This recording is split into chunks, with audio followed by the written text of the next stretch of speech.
Ang susunod na programa ay rated PG. Patnubay at gabay ng magulang ay kailangan sa mga batang manonood.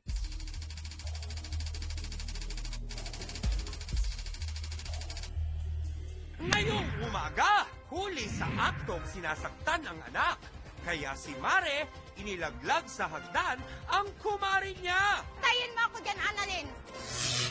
Hindi ako natatakot sa'yo. Kahit ngayon pa lang, basarin ko mukha mo. Siya, tinulungan ko siya lahat-lahat. Tapos ginaganito niya ako.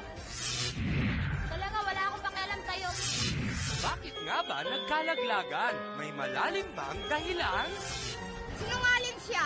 Hindi totoo yun. Hindi totoo yun. Pinapit ko lang sa puwet yun. Di bali makulong ako. Basta lang maiganti ko yung anak ko. Ito ang mainit nating pag-uusapan dito lang sa The One and the Only Barangay Hall on Air Face to Face.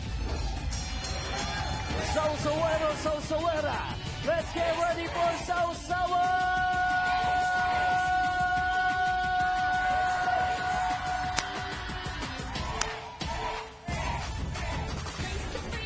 Good morning mga kapatid!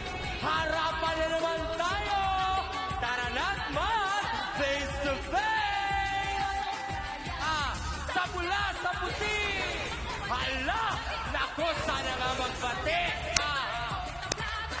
Nako, harapin na ang problema, tara! Naku, sadyang magkulay ang mukha ng buhay. Tayo magharapan, ating pag-usapan. Aminan, awayan at mag-ukrayan. Gusto mo bang makisawsaw-taran ng kaibigan pangayan? Mga kabarangay, ano ang ating sigaw?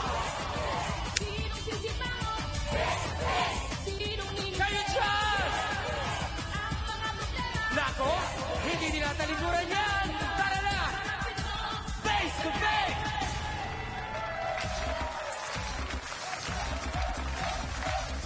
At ngayon, heto na ang First Lady na nag-iisang Barangay Hall on Air! Ang pambansang kapitana, Jack Ami Perez!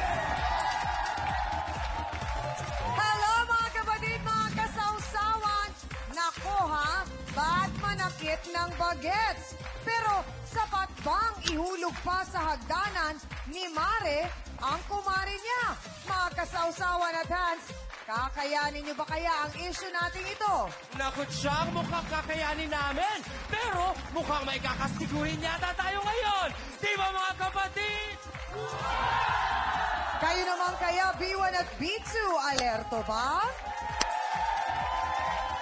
At para tulungan at payuhan ang ating mga besita, nandito pa rin sina Attorney Ben Acosta, Dr. Camille Garcia, at Father Sunny Merida. Sila po ang ating mahal na trio, tagapayo. Kaya naman, let's make it a come on! Face to face na!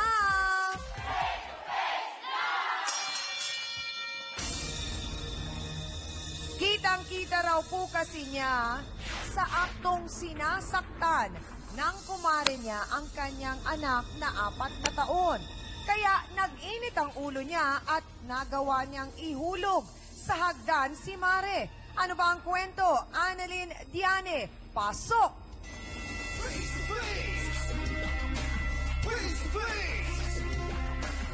Welcome sa Face to Face, Annalyn. Ano ba ang pangalan ng iyong kumare? Lovely. Paano kayo naging magkumare? Dahil sa anak kong panganay. Yung ba ang pinag-uusapan nating bata na nagawa niyang saktan? Opo. Yung kanyang inaanak mismo? Opo. Okay. Siya ang ninang nun? Okay. Ano ang nangyari nung araw na yon? Pakikwento. Kasi nung yung nadatnan ko po ng anak ko, pinapalo niya. Pinalo niya dito sa puwet. Na nakita ko na pinapalo niya. Siyempre, nang init ang ulo ko. Tinulak ko po siya sa danan. Hindi ko napigil yung sarili ko. Tinulak mo na rin siya sa hagdan. Sa hagdanan. Bakit hindi mo muna kinausap, inalam muna kung anong nangyari? Kasi nang init na po ang ulo ko eh. Wala siyang karapatan na paluin ang anak ko. Ako ang may karapatan na paluin ng anak ko. Okay, una sa lahat muna, ang tanong ko, Ate Annalyn, bakit si Lovely ang kasama ng anak mo at hindi ikaw?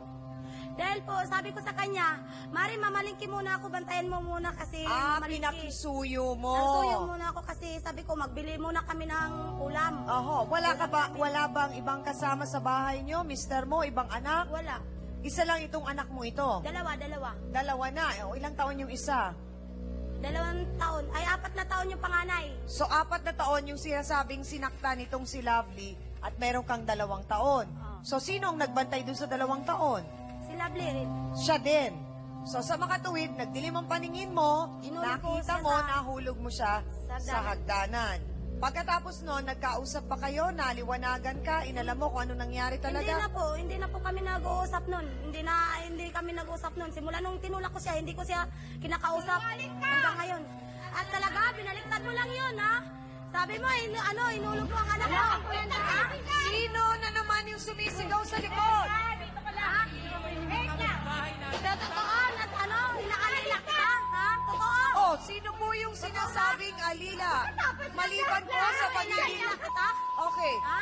Bakit po napag-alaman namin na maliban sa pagiging kumare, bakit po parang ang lumalabas sa research na pag-alaman namin na ito daw po si Lovely ay tumatayo bilang kasambahay ninyo? Totoo ba yon? Hindi po yun binaano ko sa kasambahay namin, hindi po.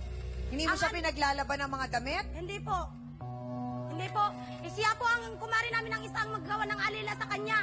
Oh. Yan, araw-araw ko siya nakikita, naglalaban, Okay. naglilinis pa. Tapos Yung pinapakisuyo yung mo kumari ba? namin, nagpagala-gala lang. Mhm. Ang daming bubuyog sa likod.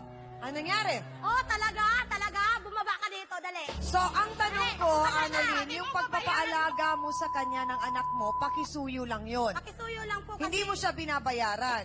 Yung dati po, binigyan ko, pinagkasya-kasya ko lang yung sahod ng asawa ko. Wala kang sa'yo. binigay! Wala kang binibigay mo? Wala! Kanina sa'yo yan, Sim. Wala!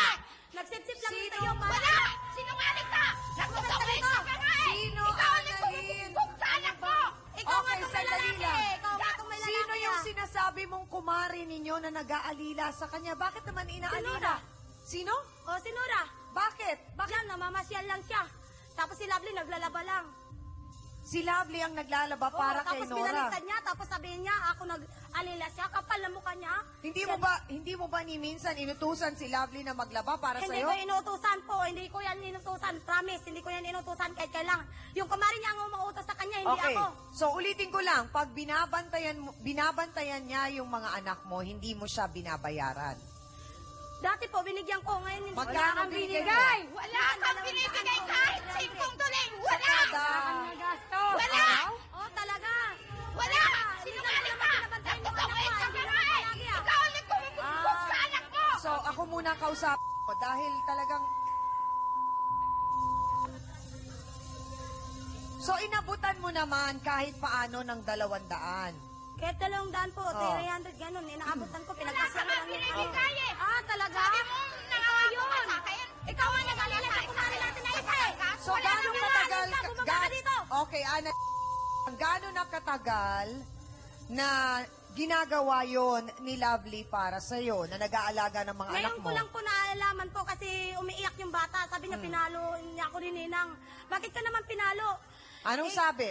Yung bata, tinapon daw yung kanin. Natural na yung bata, makulit yun eh. Bata yun eh. Oo. Bakit hindi ka Ang dumaan anak sa mo ba, pagkabata? hindi mo pinapalo?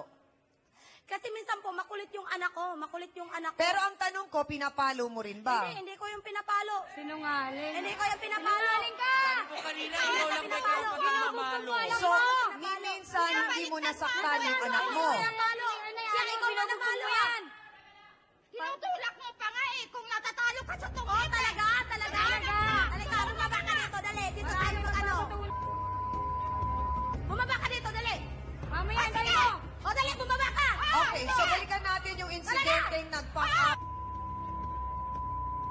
Annalyn, tatawagin ko maya-maya yung taong sinisigawan mo nang hindi kayo nagsisigawan ng ganyan.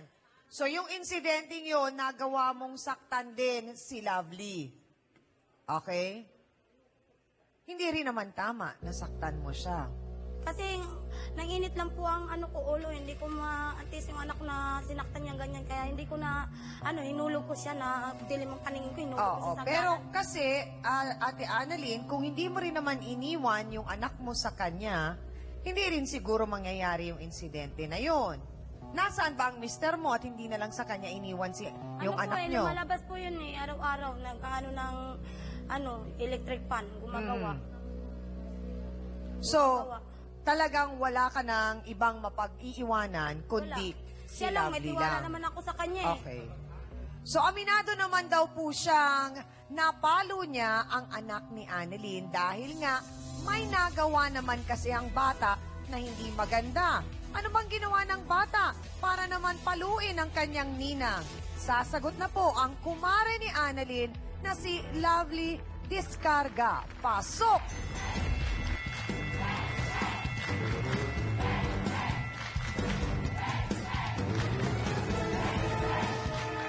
So, Ate Lovely, sandali lang. Pakihawakan, please.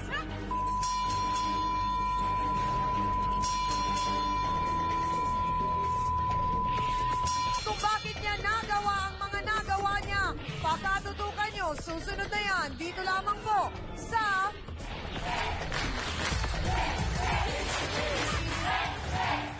Hoy! Huwag ka na dyan sumagot! Wala ka alam dyan! Manahimik ka, bumaba ka dito! Okay, sige. Bumaba ka! Sandali lang. Tayong dalawa